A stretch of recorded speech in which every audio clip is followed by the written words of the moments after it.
Hello everyone, आप सभी का स्वागत है अपने YouTube channel study with Monika में। आज हम पढ़ेंगे अध्याय 7 ग्रामीण क्षेत्रों में आजीविका। पहले पाठ में हमने अपने जीवन में मौजूद अनेक तरह की विविधताओं पर नज़र डाली। हमने इस पर भी विचार किया कि अलग अलग क्षेत्रों में रहने से वहाँ के लोगों के काम धंधे पर कैसा असर पड़ता है। वहाँ पर पाए जाने वाले पेड़ पौधे, वहाँ की फसलें और या दूसरी चीज़ें किस तरह से उनके लिए महत्वपूर्ण हो जाती हैं। इस पाठ में हम यह देखेंगे कि गांव में लोग किन विभिन्न तरीकों से अपनी आजीविका चलाते हैं। पहले दो पाठों की तरह यहाँ भी हम इसकी पड़ताल करेंगे कि क्या लोगों के पास आजीविका चलाने के समान अवसर उपलब्ध है या नहीं, उनके जीवन की परिस्थितियाँ एक दूसरे से कितनी मिलती जुलती हैं और वह किन समस्याओं का सामना करते हैं। तो आइए देखते हैं। कलपट्टू गांव। तो ये जो कलपट्टू गांव है ये तमिलनाडु का एक गांव है। तमिलनाडु में समुद्र के पास एक गांव है कलपट्टू। यहाँ लोग कई तरह के काम करते हैं। दूसरे गांव की तरह यहाँ भी खेती के अलावा कई काम होते हैं, जैसे टोकरी बर्तन, घड़े, ईंट, बैलगाड़ी इत्यादि बनाना। कलपट्टू में कुछ लोग नर्स, शिक्षक, धोबी, बुनकर, नाई, साइकिल ठीक करने वाले और लोहार के रूप में भी सेवाएं देते हैं। यहाँ कुछ दुकानदार या व्यापारी भी हैं जो अपनी मुख्य गली व बाजार की तरह दिखती है, उसमें आपको तरह तरह की कई छोटी दुकानें दिखेंगी, जैसे चाय, सब्जी, कपड़े की दुकान तथा 2 दुकानें बीज और खाद की, 4 दुकानें चाय की। यहाँ टिफ़िन भी मिलता है। यहाँ टिफ़िन का मतलब है खाने पीने की हल्की फुल्की चीज़ें, जैसे सुबह इडली, डोसा व उपमा मिलता है और शाम के नाश्ते में बड़ा बोड़ा व मशहूर पाक मिलता है। चाय की दुकान के पास एक कोने में एक लोहार का परिवार रहता है। उसके घर में ही लोहे की चीज़ें बनाने का काम होता है। बगल में साइकिल की मरम्मत की एक दुकान है, वहाँ साइकिल किराए पर भी मिलती है। गांव में 2 परिवार कपड़े धोकर अपनी आजीविका चलाते हैं। कुछ लोग पास के शहर में जाकर मकान बनाने और लारी चलाने का काम करते हैं। गांव छोटे छोटे पहाड़ियों से घिरा हुआ है। संचित जमीन पर मुख्य धान की खेती होती है। ज़्यादातर परिवार खेती के द्वारा अपनी आजीविका कमाते हैं।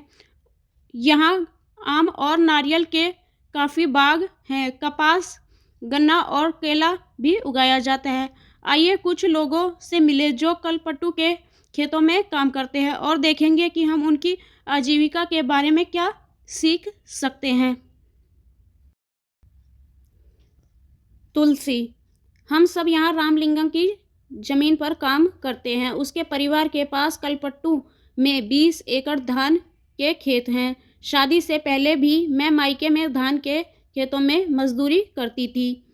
यहाँ मैं सुबह 8:30 से शाम 4:30 तक काम करती हूँ। रामलिंगम की पत्नी कुरुथमा काम की निगरानी करती है। साल में कुछ ही मौके ऐसे होते हैं जब मुझे नियमित रूप से मजदूरी मिलती है। यह उन मौक़ों में से एक है। मैं धान रोप रही हूँ। जब धान की फसल थोड़ी बढ़ जाएगी तो रामलिंगम हमें नराई के लिए और बाद में कटाई के लिए बुलवाएगा। जब मैं कम उम्र की थी तो मैंने नराई कटाई का काम आसानी से कर लेती थी, लेकिन अब जैसे तैसे उम्र हो रही है, मुझे झुककर काम करने और देर तक पानी में पैर डुबोए रखने से तकलीफ़ होती है। रामलिंगम एक दिन का 40 रुपये मजदूरी देता है। मेरे गांव में मजदूरी के रेट से यहाँ थोड़ा कम है, फिर भी मैं मजदूरी के लिए यहीं आती हूँ। रामलिंगम पर मुझे भरोसा है कि काम होने पर वह मुझे ही बुलवाएगा। बाकी लोगों की तरह वह आस पड़ोस के गांव में सस्ते मजदूर ढूंढने नहीं जाता। मेरा पति रमन भी एक मजदूर है। हमारे पास कोई ज़मीन नहीं है। साल के इन महीनों में वह खेतों में कीड़ों की दवाई छिड़कता है। जब खेतों कोई काम नहीं मिलता तो उसके पास की खान से पत्थर या नदी से बालू ढोलने का काम मिल जाता है। यह पत्थर और बालू पास के शहरों के मकान बनाने के लिए ट्रक से ले जाए जाते हैं। खेतों में काम करने के अलावा मैं घर का सारा काम करती हूँ। मैं घर के सबके लिए खाना बनाती हूँ, कपड़े धोती हूँ और सफाई करती हूँ। दूसरी औरतों के साथ जाकर जंगल से लकड़ी भी लाती हूँ। गांव से करीब 1 किलोमीटर दूर बोरवेल है जहाँ से पानी लेकर आती हूँ। मेरा पति घर का सामान जैसे साग सब्जी खरीदने में मेरी मदद करता है।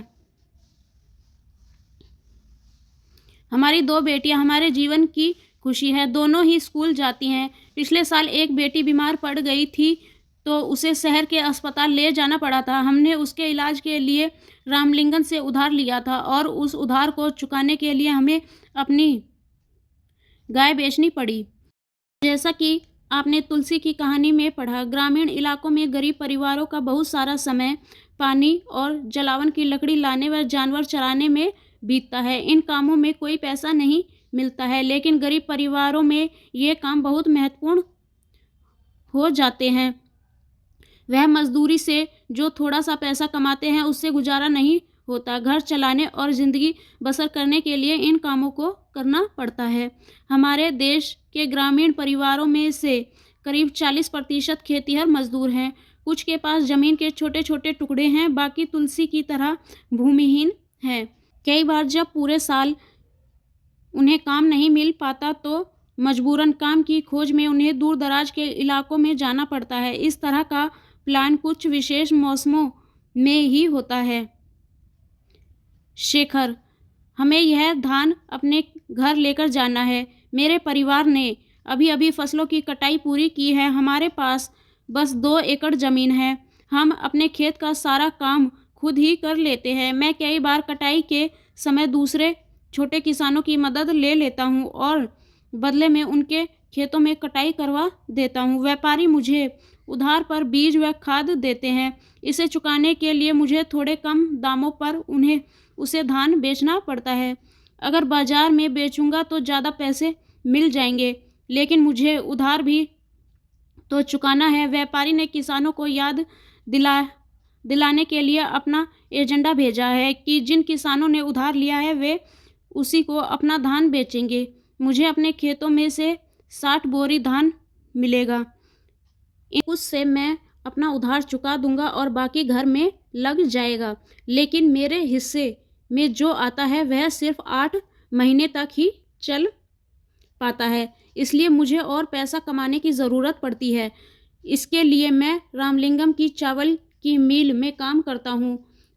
वहाँ मैं पड़ोसी गांव के किसानों से धान इकट्ठा करने में उसकी मदद करता हूँ। हमारे पास एक शंकर गाय भी है। उसका दूध हम यहीं की सरकारी समिति में बेच देते हैं। इससे रोज के खर्च के लिए थोड़ा और पैसा मिल जाता है। कर्ज लेने पर, जैसा कि आपने ऊपर पढ़ा कि कई बार शेखर जैसे किसान ज़रूरी चीज़ें खरीदने के लिए पैसा कर्ज लेते हैं। अक्सर ये पैसा बीज, खाद या कीटनाशक खरीदने के लिए साहूकारों से कर्ज लिया जाता है। अगर बीज अच्छी किस्म के नहीं होते या फसल को कीड़ा लग जाता है तो पूरी फसल बर्बाद हो सकती है। बारिश पूरी नहीं होने पर भी फसल खराब हो सकती है। ऐसी स्थिति में किसान अपना उधार नहीं चुका पाते। कई बार परिवार चलाने के लिए उन्हें पैसा कर्ज के तौर पर लेना पड़ता है। जल्दी ही कर्ज इतना बढ़ जाता है कि किसान कितना भी कमा ले वह उसे चुका नहीं पाता है। इस स्थिति में कहते हैं कि किसान कर्ज तले दब गया। पिछले कुछ सालों में यह किसानों की विपदा का मुख्य कारण बन गया है। कई क्षेत्रों में किसानों ने कर्ज के बोझ से दबकर आत्महत्या तक कर ली है। रामलिंगम और कृथमा जमीन के अलावा रामलिंगम के परिवार के पास एक चावल की मिल है और बीज व कीटनाशक बेचने के लिए एक दुकान है। चावल की मिल में उन्होंने कुछ अपना पैसा लगाया और थोड़ा सरकारी बैंक से कर्ज लिया था। वे कलपट्टू और आसपास के गांवों में ही धान खेती खरीदते हैं। मिल का चावल आसपास के शहरों के व्यापारियों को बेचा जाता है। इससे उनकी अच्छी खासी कमाई हो जाती है। भारत के खेतीहर मजदूर और किसान, कलपट्टू गांव में तुलसी की तरह वे खेतीहर मजदूर हैं। शेखर की तरह वे छोटे किसान हैं और रामलिंगम जैसे बड़े किसान हैं। गांव के प्रत्येक 5 ग्रामीण परिवारों में से लगभग 2 परिवार खेतिहर मजदूरों के हैं। छोटे सभी परिवार अपनी कमाई के लिए दूसरों के खेतों पर निर्भर रहते हैं। इनमें से कई भूमिहीन हैं और कईयों के पास जमीन के छोटे छोटे टुकड़े हैं। शेखर जैसे छोटे किसानों को ले तो उनकी ज़रूरतों के हिसाब से खेत बहुत ही छोटे पड़ते हैं। भारत के 80% किसानों की यह हालत है कि भारत में केवल 20% किसान रामलिंगम जैसे बड़े किसानों की श्रेणी में आते हैं। ऐसे किसान गांव की अधिकतर जमीन पर खेती करते हैं। उनकी उपज का बड़ा भाग बाजारों में बेचा जाता है। कई बड़े किसानों ने अन्य काम धंधे भी शुरू कर दिए हैं, जैसे दुकान चलाना, सूद पर पैसा देना, छोटी छोटी फैक्ट्रियां चलाना इत्यादि। कलपट्टू में होने वाली खेती के बारे में पढ़ा। ग्रामीण क्षेत्रों में खेती के साथ साथ लोग जंगल की उपज व पशुओं आदि पर निर्भर रहते हैं। उदाहरण के लिए मध्य भारत के कुछ गांवों में खेती और जंगल की उपज दोनों की आजीविका में महत्वपूर्ण साधन है। मुआऊ बीनने, तेंदुए के पत्ते इकट्ठा करने, शहद निकालने और उन्हें व्यापारियों को बेचने जैसे काम अतिरिक्त आय के मदद में करते हैं। इसी तरह सरकारी समितियों को या पैसा पास के शहर के लोगों को दूध बेचना भी कई लोगों के लिए आजीविका कमाने का मुख्य साधन है। समुद्री तटीय इलाकों में हम देखते हैं कि पूरे के पूरे गांव मछली पकड़ने में लगे हुए हैं। आइए अरुणा और परिवेलना के जीवन के बारे में पढ़कर मछली पकड़ने वाले एक परिवार के बारे में थोड़ा और जानें। यह परिवार कलपट्टू के पास दुपेट नाम के गांव में रहता है। अरुणा और परिवेलन। पुदुपेट कलपट्टू से ज़्यादा दूर नहीं है। यहाँ लोग मछली पकड़कर अपनी आजीविका चलाते हैं। उनके घर समुद्र के पास होते हैं और वहाँ चारों ओर जाल और कैटामैरन मछुआरों की खास तरह की छोटी नाव की पंक्ति दिखाई देती है। सुबह 7 बजे समुद्र किनारे बड़ी गहमा गहमी रहती है। इस समय सारे कैटामैरन मछली पकड़ कर लौट आते हैं। मछली खरीदने और बेचने के लिए बहुत सारी औरतें इकट्ठी हो जाती हैं। मेरा पति परिवेलन, मेरा भाई और जीजा आज बड़ी देर से लौटे। मैं बहुत परेशान हो गई थी। ये हमारे कैटामैरन में इकट्ठी ही समुद्र में जाते हैं। उन्होंने बताया कि आज वे तूफान में फंस गए थे।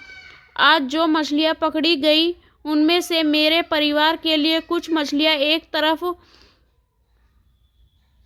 उठा कर रख दी गई, बाकी मैं नीलामी कर दूंगी। इस नीलामी में जो पैसा मेरा पति परिवेलन, मेरा भाई और जीजा आज बड़ी देर से लौटे। मैं बहुत परेशान हो गई। ये हमारे कैटामैरन में इकट्ठे ही समुद्र में जाते हैं। उन्होंने बताया कि आज वे तूफान में फंस गए थे। आज जो मछलियाँ पकड़ी गई उनमें से मैंने परिवार के लिए कुछ मछलियाँ एक तरफ उठा कर रख दी, बाकी मैं नीलाम कर दूंगी। इस नीलामी से जो पैसा मुझे मिलता है वह 4 भागों में बट जाता है। 3 हिस्से उन 3 लोगों में बट जाते हैं जो मछली पकड़ने जाते हैं। बाकी 1 हिस्सा उसे मिलता है जिसकी नाव और जाल वगैरह होते हैं। चूँकि जाल कैटामैरन और उसका इंजन हमारे हैं तो वह हिस्सा भी हमें ही मिल जाता है। हमने बैंक से उधार लेकर एक इंजन खरीदा है जो कैटामैरन में लगा हुआ है। इससे यह लोग समुद्र में दूर तक जा पाते हैं और ज़्यादातर मछलियाँ मिल जाती हैं। नीलामी में जो औरतें यहाँ से मछलियाँ खरीदती हैं वे टोकरे भर भर कर पास के गांव में बेचने के लिए ले जाती हैं। कुछ व्यापारी भी हैं जो शहर की दुकानों के लिए मछलियाँ खरीदते हैं। मैं दोपहर 12 बजे तक ही नीलामी का काम निपटा पाती हूँ। शाम को मेरा पति और बाकी रिश्तेदार मिलकर जाल को सुलझाते हैं और उसकी मरम्मत करते हैं। कल सुबह 2 बजे वे फिर समुद्र की तरफ चल देंगे। हर साल मानसून के दौरान करीब 4 महीने तक वह समुद्र में नहीं जा पाते, क्योंकि यह मछलियों के प्रजनन का समय होता है। इन महीनों में हम व्यापारियों से उधार लेकर अपना गुजारा चलाते हैं। इस कारण बाद में हमें मजदूरों में उसी व्यापारियों को मछली बेचनी पड़ती है और हम खुद खुली नीलामी नहीं कर पाते। वह खाली महीने काटना सबसे मुश्किल होता है। पिछले साल सुनामी के कारण हमारा बड़ा नुकसान हुआ है। ग्रामीण क्षेत्रों में आजीविका के साधन। ग्रामीण क्षेत्रों में लोग अपनी आय विभिन्न तरीकों से कमाते हैं। कुछ खेतीबाड़ी का काम करते हैं और कुछ अन्य काम करके अपनी आजीविका चलाते हैं। खेती में कई तरह के काम शामिल हैं, जैसे खेत तैयार करना, रोपाई करना, बुआई करना, निराई करना और कटाई करना। फसल अच्छी हो इसके लिए हम प्रकृति पर निर्भर है।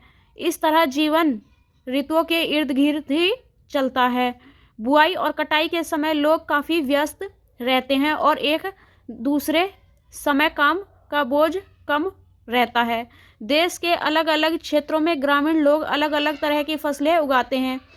कभी भी हम उनके जीवन की परिस्थितियों में और उनकी समस्याओं में काफ़ी समानताएं पाते हैं। लोग कैसे ज़िंदगी बसर करते हैं और कितना काम पाते हैं, यह इस बात पर निर्भर करता है कि वह जिस ज़मीन को जोतते हैं वह कैसी है। कई लोग उस ज़मीन पर मजदूरों के रूप में निर्भर हैं। ज़्यादातर किसान अपनी ज़रूरतों को पूरा करने और बाज़ार में बेचने के लिए भी फसलें उगाते हैं।